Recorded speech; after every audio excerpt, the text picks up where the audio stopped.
Hello everyone, क्या हालचाल सभी का स्वागत है यार लेक्चर 1 ऑफ केमिकल काइनेटिक्स में। और इस पर्टिकुलर वीडियो में हम लोग बेसिक देखने वाले हैं केमिकल काइनेटिक्स के। ठीक है, थोड़ा सा यार चैप्टर को स्टार्ट करने से पहले एक बार यार आपको ओवरव्यू दे दूं इस चैप्टर का। इस चैप्टर को किस कैटेगरी में रखा जाएगा? देखो यार, कुछ चैप्टर्स होते हैं आसान, है जो बच्चों को आसान लगते हैं, जहाँ से स्कोर कर सकते हैं इजीली बच्चे।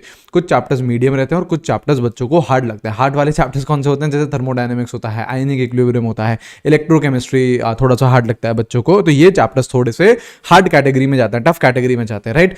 लेकिन इस वाले चैप्टर को, केमिकल काइनेटिक्स को, मैं इजी चैप्टर में रखूंगा, है ना, इस कैटेगरी में रखूंगा। ठीक है, क्यों? क्योंकि यार यहां से क्वेश्चन बहुत ज्यादा टफ नहीं बनाया जा सकता। देखो इस चैप्टर में, जैसा कि यार हर किसी आपके फिजिकल केमिस्ट्री के चैप्टर में होता है, थ्योरी भी होती है और न्यूमेरिकल्स भी होते हैं। थ्योरी भी होती है और न्यूमेरिकल भी होते हैं, दोनों होते हैं, राइट। थ्योरी प्लस न्यूमेरिकल दोनों ही रहते हैं, है ना। यहां से क्वेश्चन थ्योरेटिकल भी आ सकता है, न्यूमेरिकल भी आ सकता है। और अगर न्यूमेरिकल क्वेश्चन आता है तो यार बहुत ज्यादा मुश्किल क्वेश्चन नहीं आता है, बहुत आसान क्वेश्चन आएगा। ठीक है, फॉर्मूला बेस्ड आ सकता है, अप्रोच बेस्ड आ सकता है, तो उस तरीके से आप इसे बड़े प्यार से, बड़े आराम से कर सकते हो, कोई ज्यादा लोड नहीं आएगा इस चैप्टर में। ठीक है, एक और जो सवाल रहता है कि कितने क्वेश्चन हम लोग एक्सपेक्ट करते सकते हैं इस चैप्टर से। तो अगेन देखो यार, फिजिकल केमिस्ट्री का चैप्टर है, तो एक चैप्टर से, फिजिकल केमिस्ट्री में क्या होता है, एक चैप्टर से भरपूर क्वेश्चन, 3 4 5 क्वेश्चन हम लोग एक्सपेक्ट नहीं करते हैं, ऐसा जनरली नहीं होता है। हम लोग इवनली डिस्ट्रीब्यूटेड बोलते हैं, जो फिजिकल केमिस्ट्री रहती है वो काफी इवनली डिस्ट्रीब्यूटेड रहती है। ठीक है, तो अगेन इससे आप 1 से 2 क्वेश्चन एक्सपेक्ट कर सकते हो। ठीक है, कई बार यार 1 क्वेश्चन भी पूछा जाता है, कई बार 2 क्वेश्चन भी यहां से आ जाते हैं। ठीक है, और अगर क्वेश्चन आते हैं तो आसान आएंगे, और बहुत ज्यादा यार डिफिकल्ट चैप्टर ये नहीं है। ठीक है, चलिए स्टार्ट करते हैं यार इस पर्टिकुलर चैप्टर को। Lecture 1 of chemical kinetics. Notes बनाते हुए चलिएगा, हैंड रिटन नोट्स ही आपके असली नोट्स होंगे। ठीक है, चलिए स्टार्ट करते हैं। देखो सबसे पहला पॉइंट क्या बोल रहा है, there are 2 major things involved in a chemical reaction. 2 चीजें होती हैं यार केमिकल रिएक्शन में। ठीक है, सपोज करो ये आपकी रिएक्शन है, क्या है, रिएक्टेंट्स कन्वर्ट हो रहे हैं किसमें, प्रोडक्ट्स में, राइट। ये रिएक्शन है आपकी, बिल्कुल है। कुछ रिएक्टेंट्स आएंगे, रिएक्ट करेंगे और वो प्रोडक्ट्स में कन्वर्ट हो जाएंगे। तो हमेशा 2 चीजें रहती हैं किसी भी केमिकल रिएक्शन में। सबसे पहली क्या है, क्या क्या एनर्जी चेंजेस हो रहे हैं, क्या क्या एनर्जी चेंजेस हो रहे हैं, मतलब जब रिएक्टेंट आए और रिएक्ट करना स्टार्ट करे और प्रोडक्ट्स में कन्वर्ट हो गए, तो इस प्रोसेस में क्या क्या एनर्जी चेंजेस हो रहे हैं, क्या एनर्जी रिलीज हो रही है, क्या एनर्जी आपको चाहिए, एक्सटर्नली चाहिए, कौन कौन से बॉन्ड्स टूट रहे हैं, कौन कौन से बॉन्ड्स बन रहे हैं। तो जितना भी एनर्जी का खेल है वो किसके अंडर पढ़ते हो आप, थर्मोडायनेमिक्स के अंडर पढ़ते हो, राइट। क्लास 11th का ये चैप्टर रहता है, इसके अंडर आप सारे के सारे एनर्जी चेंजेस पढ़ते हैं किसी भी पर्टिकुलर रिएक्शन में, राइट। जैसे थर्मोकेमिस्ट्री होती थी, ध्यान करो, तो थर्मोकेमिस्ट्री में हम लोग क्या पढ़ते थे, एंथैल्पी ऑफ फॉर्मेशन पढ़ते थे, एंथैल्पी ऑफ कंबशन पढ़ते थे, एटमाइजेशन पढ़ते थे, न्यूट्रलाइजेशन पढ़ रहे थे। तो वो सब क्या थी, रिएक्शन थी, तो रिएक्टेंट कन्वर्ट हो रहे थे प्रोडक्ट में। तो इस प्रोसेस में क्या एनर्जी चेंजेस हो रहे हैं, उन सभी को ही पढ़ा जाता है थर्मोडायनेमिक्स के अंडर में, करेक्ट। एक और चीज होती है यार केमिकल रिएक्शन में कि यार स्पीड क्या है केमिकल रिएक्शन की, स्पीड, या फिर इसे क्या बोल सकते हैं, rate of a chemical reaction. यार कितनी तेजी से या कितने धीरे केमिकल रिएक्शन हो रही है, उसे हम लोग किस में पढ़ते हैं, केमिकल काइनेटिक्स में पढ़ते हैं, केमिकल काइनेटिक्स में पढ़ते हैं। ठीक है, कि मतलब यार रिएक्टेंट कन्वर्ट तो हो गए प्रोडक्ट में, बिल्कुल हो गए, रिएक्टेंट कन्वर्ट हो गए प्रोडक्ट में, लेकिन कितनी तेजी से हो रहे हैं, क्या 1 घंटा लगा रहे हैं, क्या 2 घंटा लगा रहे हैं, क्या 1 मिनट में ही हो जा रहे हैं, क्या विदिन 1 मिनट हो जा रहे हैं, क्या बहुत ज्यादा समय लगा रहे हैं, एक्सट्रीमली स्लो रिएक्शंस हैं या एक्सट्रीमली फास्ट रिएक्शंस हैं, ये सब कहां पढ़ा जाता है, केमिकल काइनेटिक्स में पढ़ा जाता है। ठीक है, तो जो थर्मोडायनेमिक्स होता है वो हमें क्या बताता है, थर्मोडायनेमिक्स हमें बताता है फिजिबिलिटी ऑफ अ रिएक्शन। मतलब एक रिएक्शन हो सकती है या नहीं हो सकती। जैसे डेल्टा जी होता था, डेल्टा जी अगर नेगेटिव है मान लीजिए, तो वो रिएक्शन क्या है, स्पॉन्टेनियस, मतलब वो रिएक्शन अपने आप हो सकती है। तो डेल्टा जी हम कहां पढ़ते थे, थर्मोडायनेमिक्स में पढ़ते थे ना। तो थर्मोडायनेमिक हमें क्या बताएगा कि यार वो रिएक्शन फीजिबल है या नहीं है, पॉसिबल है या नहीं है। लेकिन केमिकल काइनेटिक्स हमें क्या बताएगा, केमिकल काइनेटिक्स हमें बताएगा रेट ऑफ रिएक्शन, RxN क्या है, रिएक्शन लिख रहा हूं मैं। ठीक है, केमिकल काइनेटिक्स का यार ये एक तरीके से ड्रॉबैक रहता है। केमिकल काइनेटिक्स, एक और पॉइंट आप चाहें तो लिख लीजिए कि केमिकल काइनेटिक्स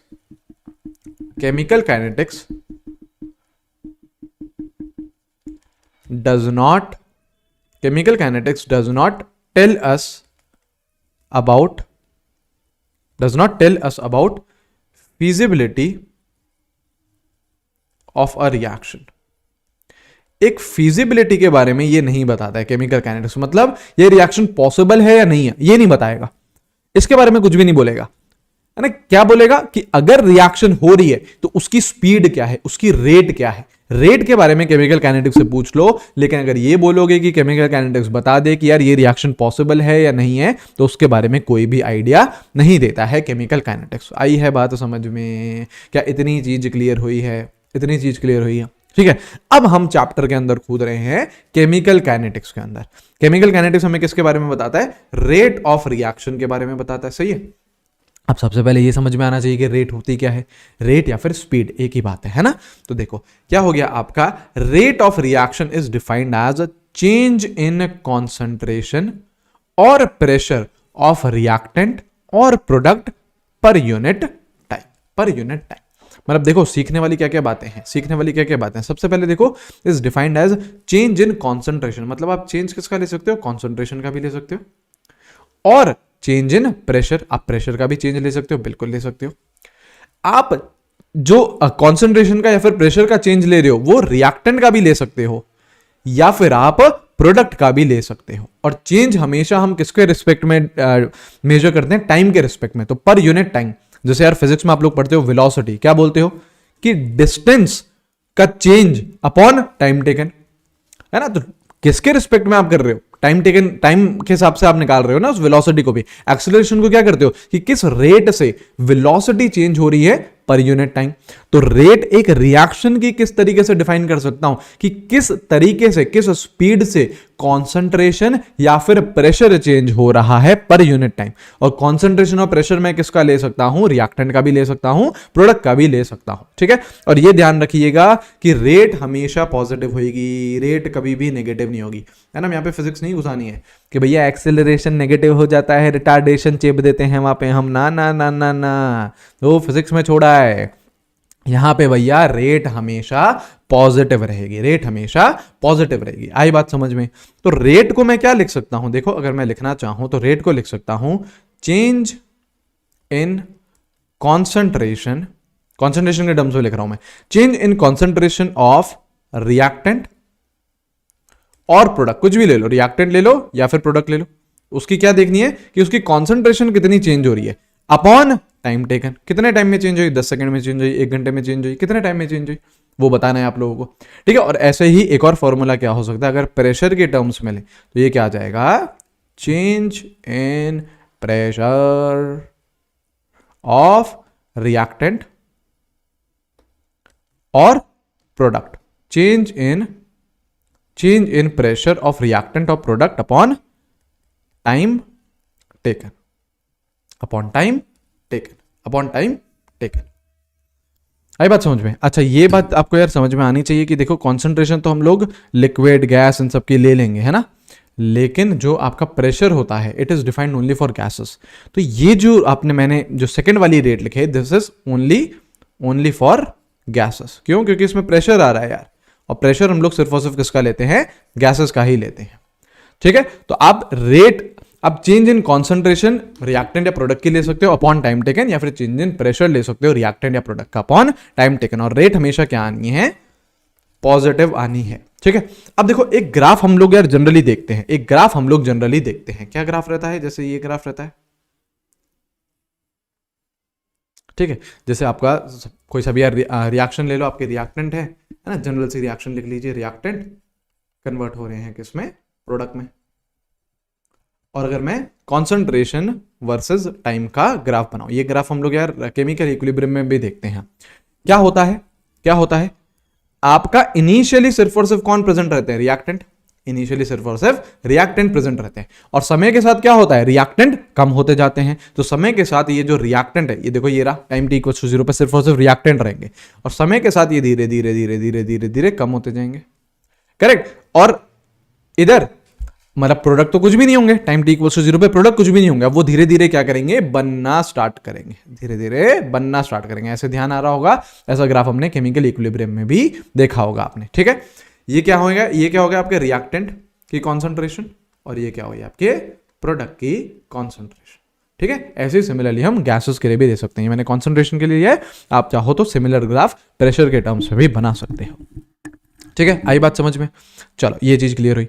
अब हमको यार एक जनरल आइडिया लग गया है रेट का, एक जनरल आइडिया हमें लग गया है रेट का कि change in concentration of reactant of product upon time taken. ठीक है, मोस्ट ऑफ द केसेस में, मेजॉरिटी केसेस में आप यही फॉर्मूला यूज करोगे, मेजॉरिटी केसेस में आप यही वाला फॉर्मूला यूज करने वाले हो। ठीक है, चलो ये रहा। अब कितने तरीके की टाइप ऑफ रिएक्शन हो सकती है?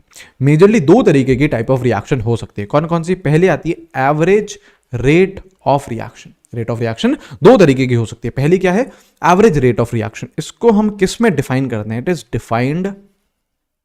Is defined over an interval of time. एक टाइम इंटरवल में डिफाइन किया जाता है इसे। मतलब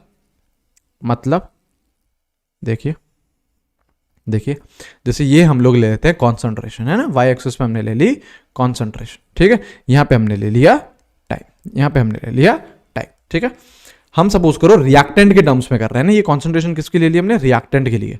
हमें पता है रिएक्टेंट का ग्राफ कैसे आता है, देखो ये रहा, देखो अभी भी हम पढ़ के आए हैं, रिएक्टेंट का ग्राफ ये रहा। मतलब ऐसे डिक्रीज हो रही होगी, कॉन्सेंट्रेशन से डिक्रीज हो रही होगी। तो देखो ये रही इसकी, मान लो सपोज करो कॉन्सेंट्रेशन डिक्रीज हो रही है, करेक्ट? ठीक है, अब देखो सपोज करो ये मैं कोई टाइम ले लेता हूं। कौन सा टाइम ले लिया मैंने? T1 टाइम ले लिया। ठीक है, ये मैंने टाइम ले लिया T1 टाइम ले लिया, और ये मैंने कॉन्सेंट्रेशन क्या ले ली?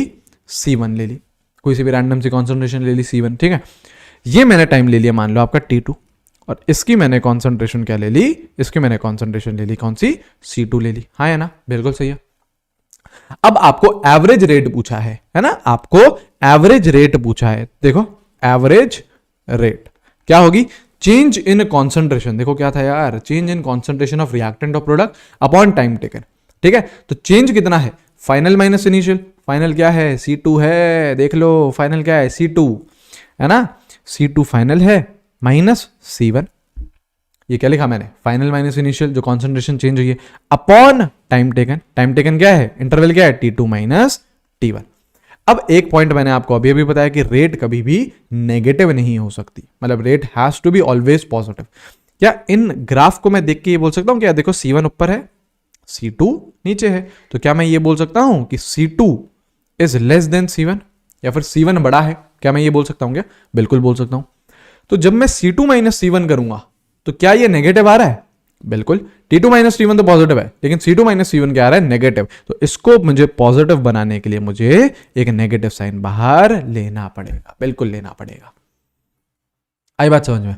तो ये क्या है? एवरेज रेट ऑफ रिएक्शन, मतलब एक टाइम इंटरवल पे डिफाइंड है। देखो ये तो टाइम इंटरवल है ना, T2 से लेके T1, ये क्या है? एक टाइम इंटरवल है, तो इस पे ये डिफाइंड है, इसलिए इसे क्या बोला जा रहा है? एवरेज रेट ऑफ रिएक्शन बोला जा रहा है। आई बात समझ में? इसे और कैसे लिख सकते हैं? इसे आप चाहो तो ऐसे भी लिख सकते हो। फिर ये एवरेज रेट क्या हो जाएगी आपकी? एवरेज रेट क्या हो जाएगी?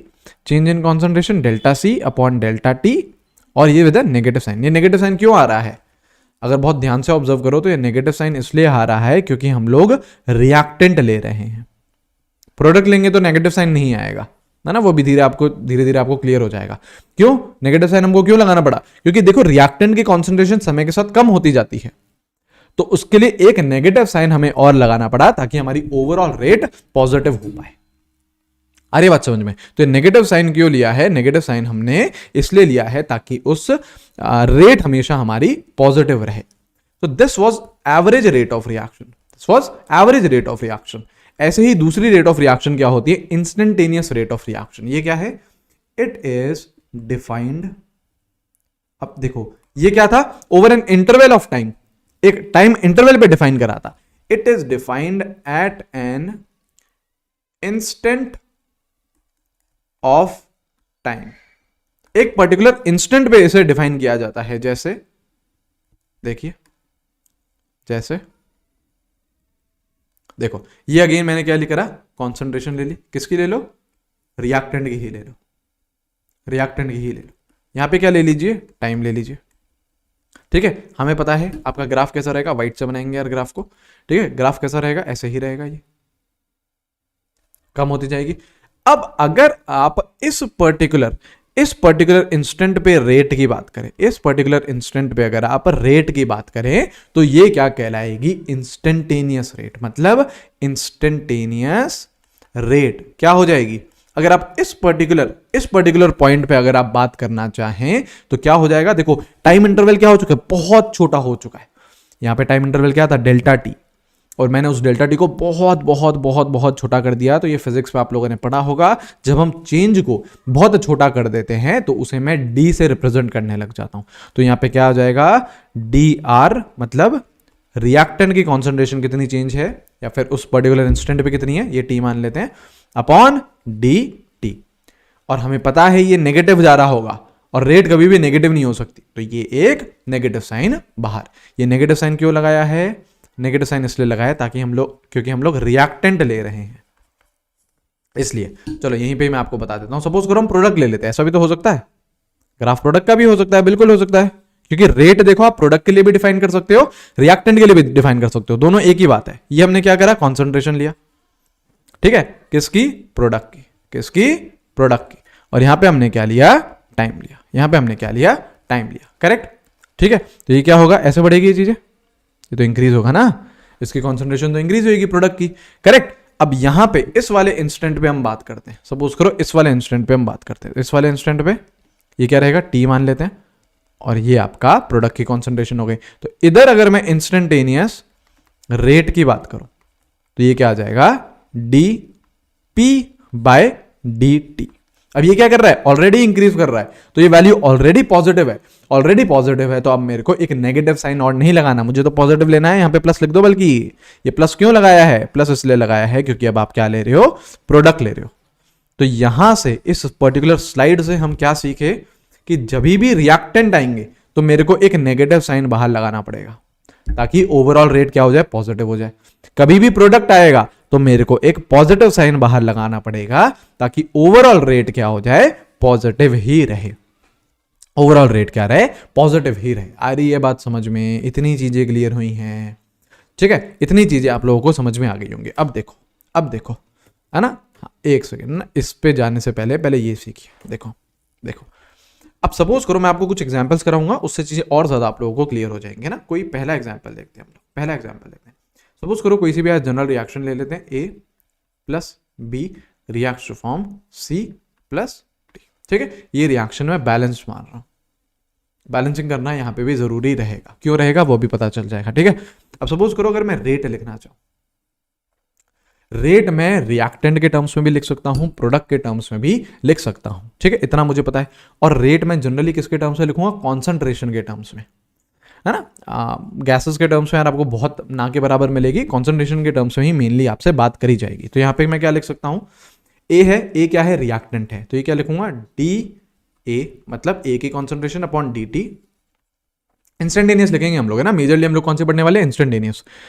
एवरेज हम लोग मेजरली नहीं पढ़ते हैं, हम लोग मेजरली इंस्टेंटेनियस ही पढ़ते हैं। अच्छा, क्या ये क्या रिएक्टेंट है, तो रिएक्टेंट है तो एक माइनस साइन आप बाहर लगाओगे ताकि ओवरऑल रेट क्या रहे, पॉजिटिव रहे। इक्वल्स टू अब बी के टर्म्स में लिखना चाहो तो D B by D T. क्या बी भी एक रिएक्टेंट है, हाँ, तो इधर भी एक माइनस साइन लगा दो, ठीक है। इक्वल्स टू अब सी के टर्म्स में भी लिख सकते हैं क्योंकि ये क्या है, प्रोडक्ट है, प्रोडक्ट के टर्म्स में भी लिखा जा सकता है, रिएक्टेंट के टर्म्स में भी लिखा जा सकता है, D C by D T. अब क्या ये एक प्रोडक्ट है, हाँ, तो यहां पे पॉजिटिव साइन आएगा, और ऐसे ही d d by D t, यहां पे भी पॉजिटिव साइन आएगा। क्यों, क्योंकि ये भी एक प्रोडक्ट है।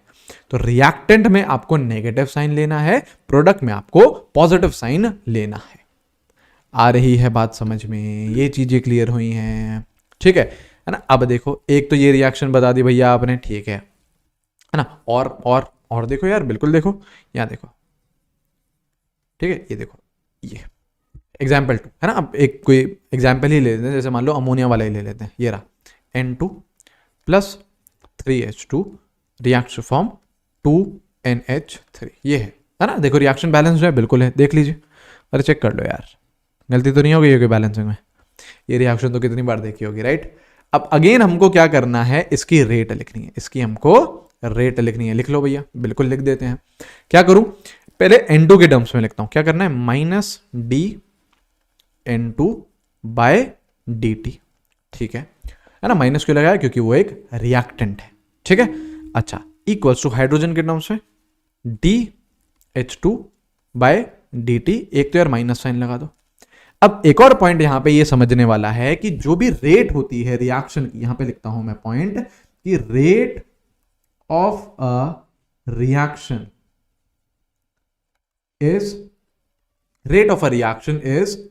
is always defined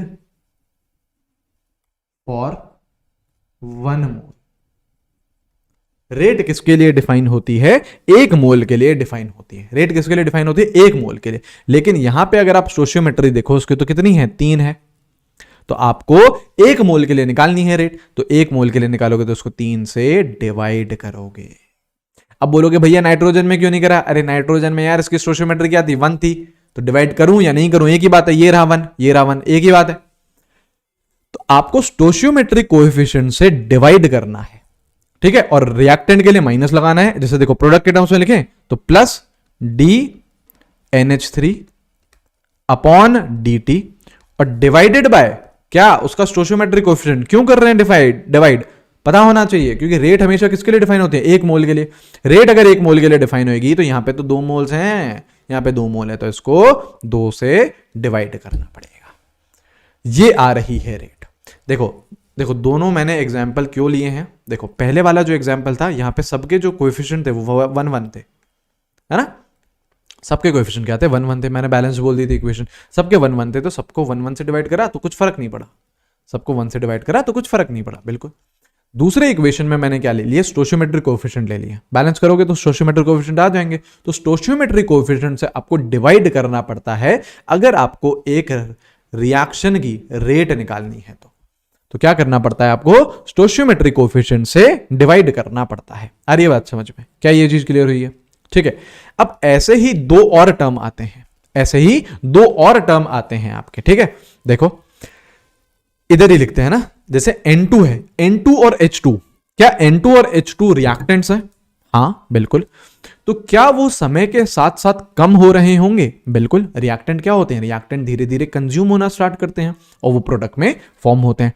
तो रिएक्टेंट धीरे धीरे कंज्यूम होता जाता है और वो कम होता जाता है, सही बात है।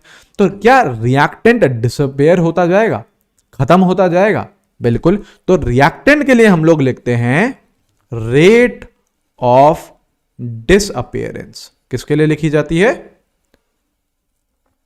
रिएक्टेंट के लिए। तो कैसे लिखोगे आप रेट ऑफ डिसअपियरेंस, जैसे N2 के टर्म्स में लिखोगे -DN2/dt, या फिर रेट ऑफ डिसअपियरेंस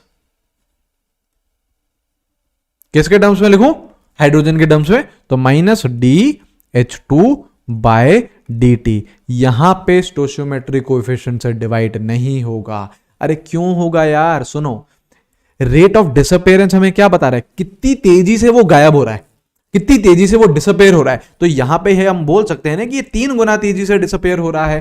क्यों, क्योंकि यहां पे 3 मोल्स काम आ रहे हैं हाइड्रोजन के, तो 3 गुना तेजी से डिसअपियर हो रहा है। तो मैं वहां पे 3 से डिवाइड क्यों करूंगा, ये मैं 3 से डिवाइड नहीं करूंगा, क्योंकि मुझे उस 3 का यूज लेना है। रेट में मुझे यूज नहीं लेना था, क्योंकि रेट में हमेशा 1 मोल के लिए डिफाइन होता है।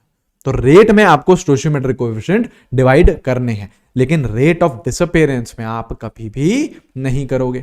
ऐसे ही प्रोडक्ट्स धीरे धीरे फॉर्म हो रहे हैं, प्रोडक्ट्स क्या हो रहे हैं, धीरे धीरे बनना स्टार्ट हो रहे हैं, धीरे धीरे फॉर्म हो रहे हैं। तो प्रोडक्ट का क्या लिखूंगा, रेट ऑफ अपीयरेंस। क्यों, क्योंकि प्रोडक्ट आपके अपीयर होना स्टार्ट हो रहे हैं।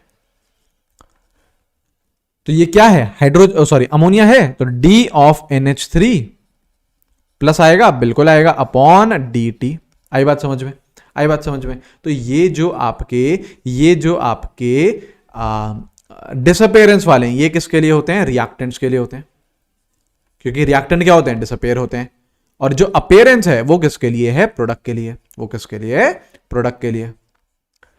आ रही है बात समझ में, ये चीज क्लियर हुई है, ठीक है। मैं ये समराइज कर देता हूं, जितना भी मैंने समझाया है, मैं 2 पॉइंट लिख के समराइज कर देता हूं कि जो रेट ऑफ रिएक्शन रहेगी, देखो ओवरऑल रेट की बात हो रही है, रिएक्शन की rate of reaction is defined for 1 मोल। किसके लिए डिफाइन होता है? 1 मोल के लिए डिफाइन होता है। Therefore we divide with stoichiometry coefficient. Stoichiometry coefficient से डिवाइड करोगे। देखो करा मैंने, N2 को भी करा, H2 को भी करा, अमोनिया को भी करा, करेक्ट। लेकिन जो रेट ऑफ अपीयरेंस और डिसअपीयरेंस है, लेकिन जो rate of appearance and disappearance है, कौन सी? रेट ऑफ अपीयरेंस एंड, ये डॉलर का साइन एंड है ना, ठीक है, and rate of disappearance is, जो रेट ऑफ अपीयरेंस है एंड रेट ऑफ डिसअपीयरेंस है, ये डिपेंड ऑन मोल, ये depend on moles. Therefore we do not divide with stoichiometric coefficient. आप डिवाइड नहीं करोगे, आप डिवाइड नहीं करोगे। आ रही है बात समझ में? क्या ये चीज क्लियर हुई है? हाँ या ना? क्या ये चीज क्लियर हुई है? बताइए, सोचो यार, सोचो सोचो सोचो सोचो सोचो, ठीक है। कभी भी रेट आ जाएगी तो आपको स्टोइशियोमेट्रिक कोएफिशिएंट से डिवाइड करना है। रेट ऑफ अपीयरेंस या डिसअपीयरेंस बोले तो कुछ नहीं, minus DA/dt, DB/dt, DN2/dt, DH2/dt, DNS3/dt, बस रेट पूछ ले तो डिवाइड कर देना स्टोइशियोमेट्रिक कोएफिशिएंट से। स्टोइशियोमेट्रिक कोएफिशिएंट कब आते हैं? पता है नहीं? तो मोल कॉन्सेप्ट, जब रिएक्शन बैलेंस होएगी, मतलब रिएक्शन का बैलेंस होना इज मस्ट, कंपलसरी है यहाँ पे ये, ठीक है। जैसे देखो ये क्वेश्चन था, ये रहा क्वेश्चन, करो वो, ये अब तो मैंने कर ही दिया, ये NH3 वाला ही मैंने एग्जांपल लिया था, है ना। देखो, the rate of the reaction can be express in terms of N2 बिल्कुल, H2 बिल्कुल, and NH3। Identify the correct relationship among rate expression, बिल्कुल सही है। देखो अब ये N2 क्या है? रिएक्टेंट है, तो माइनस DN2/dt, माइनस साइन लगाया, क्यों लगाया माइनस? क्योंकि रिएक्टेंट है।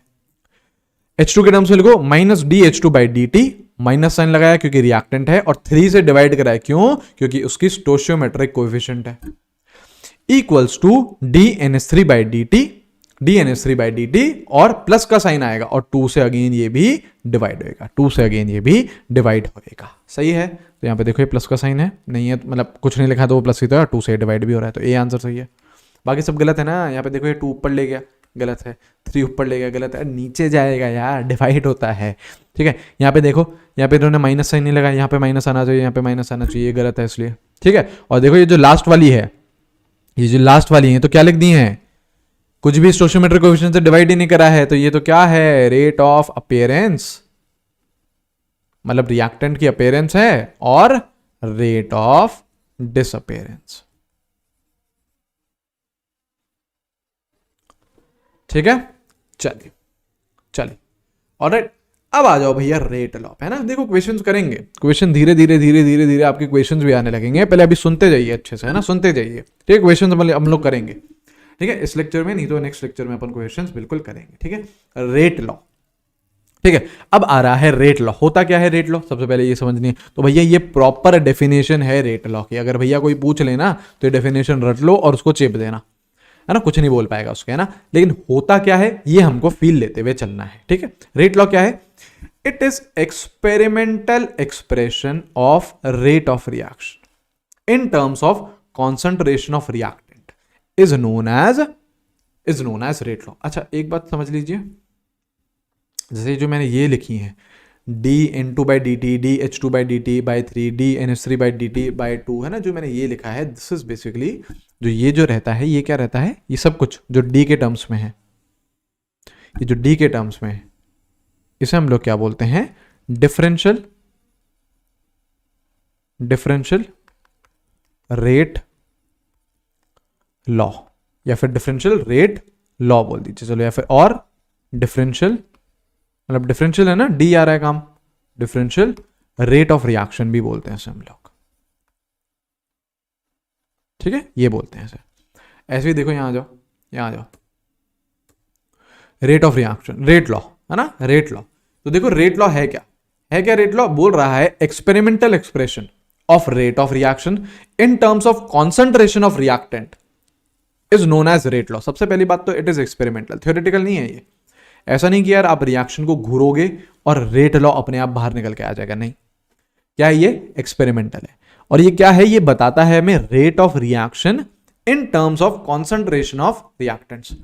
रिएक्शन की रेट बताएगा in terms of concentration of reactant. अब ये निकालता कैसे? देखो, in this expression rate of reaction is proportional to the product of molar concentration of reactant with each term raised to the power or exponent that has to be found experimentally। और बाप रे, भारी भरकम definition लग रही है ना, देखो अब इसको कितना आसानी से समझना है अपन को। कोई सी भी रिएक्शन ले लेते हैं, कौन सी? सपोज करो ये ए है, ये बी है, ये क्या है? रिएक्टेंट। कन्वर्ट किस में हो रहे हैं? प्रोडक्ट में।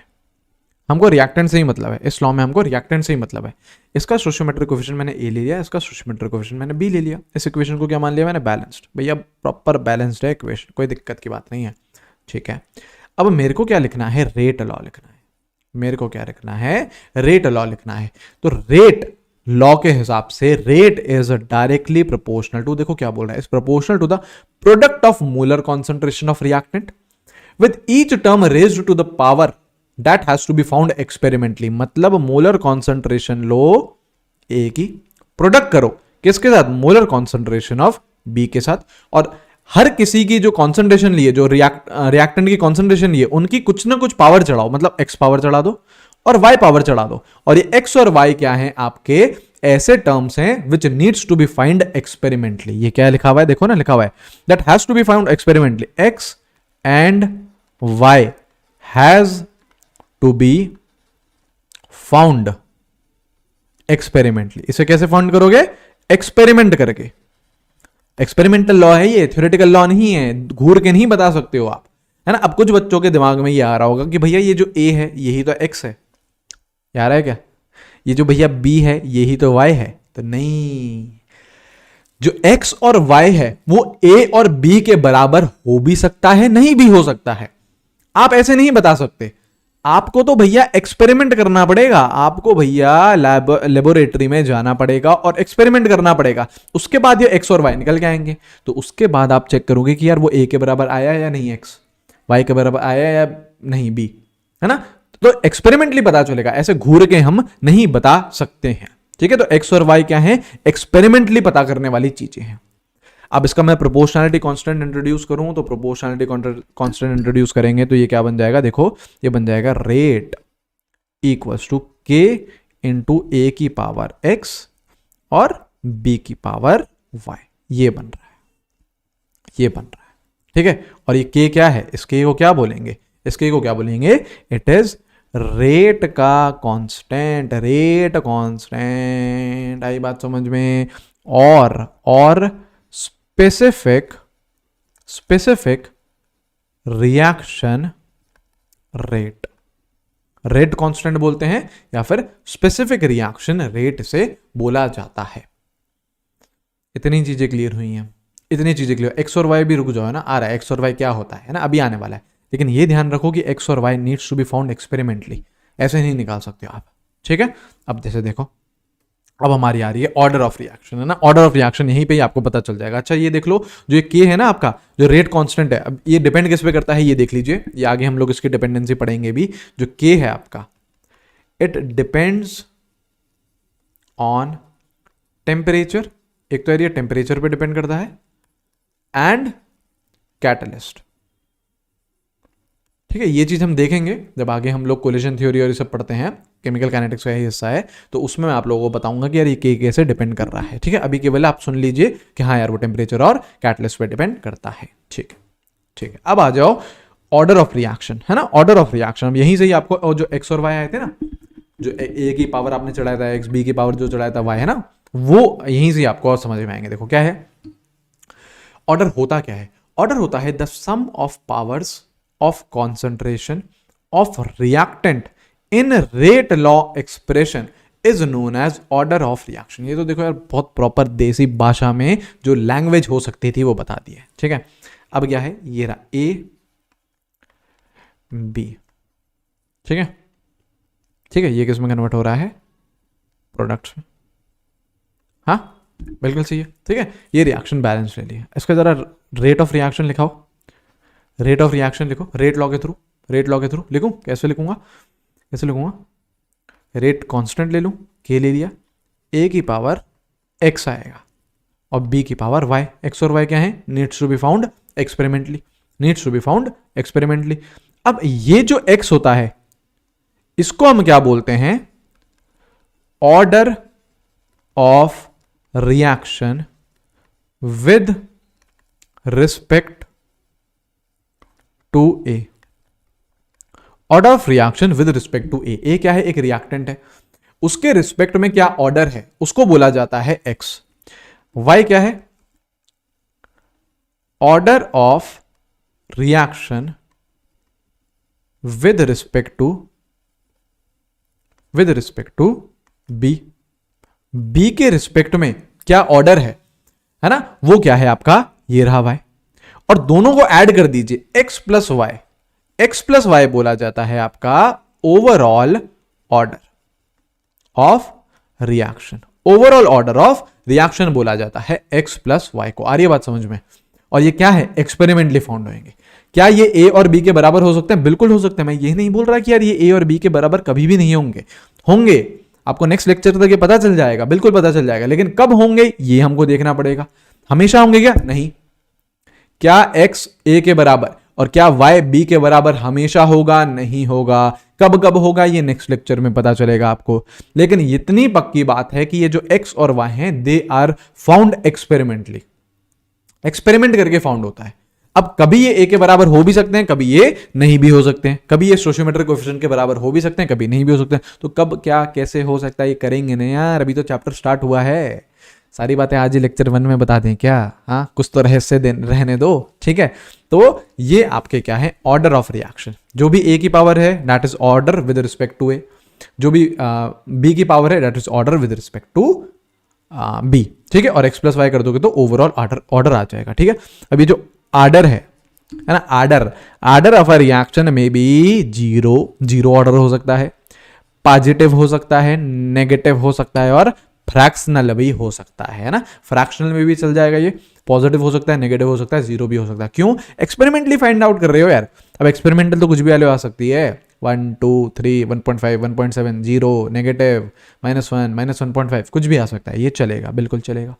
और order of reaction is an experimental quantity. ये तो मैं आप शायद बोल रहा है 100 बार बोल चुका हूं या 101 बार बोल रहा हूं कि ऑर्डर क्या है, एक्सपेरिमेंटल रिएक्शन, एक्सपेरिमेंटल वैल्यू है, एक्सपेरिमेंटली आप उसे फाइंड आउट करते हो, ठीक है। चलो ये चीज समझ में आई। अब देखो रेट के बारे में हम लोग पढ़ रहे हैं ना, रेट के बारे में हम लोग पढ़ रहे हैं। तो देखो जरा मैं आपको स्टार्टिंग में लेके जाना चाहूं, ये हम लोग रेट के बारे में पढ़ रहे थे ना। क्या इतना देख के जितनी भी आपकी अंडरस्टैंडिंग हुई है, क्या आप यूनिट बता सकते हो रेट का, unit of rate of reaction. Video pause करना है, ठीक है, और यूनिट बतानी है रेट ऑफ रिएक्शन की। रेट ऑफ रिएक्शन का फॉर्मूला क्या है, change in concentration of reactant और प्रोडक्ट अपॉन टाइम टेकन। मतलब ऊपर क्या है, कॉन्सेंट्रेशन टर्म्स वाला है ना, यही हम लोग मेजॉरिटी बार यूज करने वाले हैं। तो कॉन्सेंट्रेशन कितनी चेंज हो रही है अपॉन अ टाइम टेकन। ऊपर मतलब कॉन्सेंट्रेशन बन रही है, नीचे मतलब टाइम बन रहा है। ऊपर कॉन्सेंट्रेशन बन रही है तो मतलब कॉन्सेंट्रेशन हमारे लिए मतलब क्या, अच्छा ये भी समझ लो, इस कॉन्सेंट्रेशन का मतलब क्या है हमारे लिए, मोलैरिटी। इस कॉन्सेंट्रेशन का हमारे लिए क्या मतलब है, मोलैरिटी मतलब है। तो ऊपर आ रही है मोलैरिटी, नीचे आ रहा है टाइम, तो यूनिट क्या हो जाएगी, यूनिट आ जाएगी आपकी ऊपर मोलैरिटी की यूनिट। मोलैरिटी की यूनिट क्या होती है, मोल पर लीटर, और टाइम की यूनिट मान लो सेकंड इनवर्स ले लिया। हालांकि इसमें कोई भी फिक्स नहीं है, सेकंड ले सकते हो, मिनट ले सकते हो, आर ले सकते हो। तो अगर सेकंड लेना चाहें तो सेकंड इनवर्स, मतलब बेसिकली टाइम इनवर्स हो गया ये।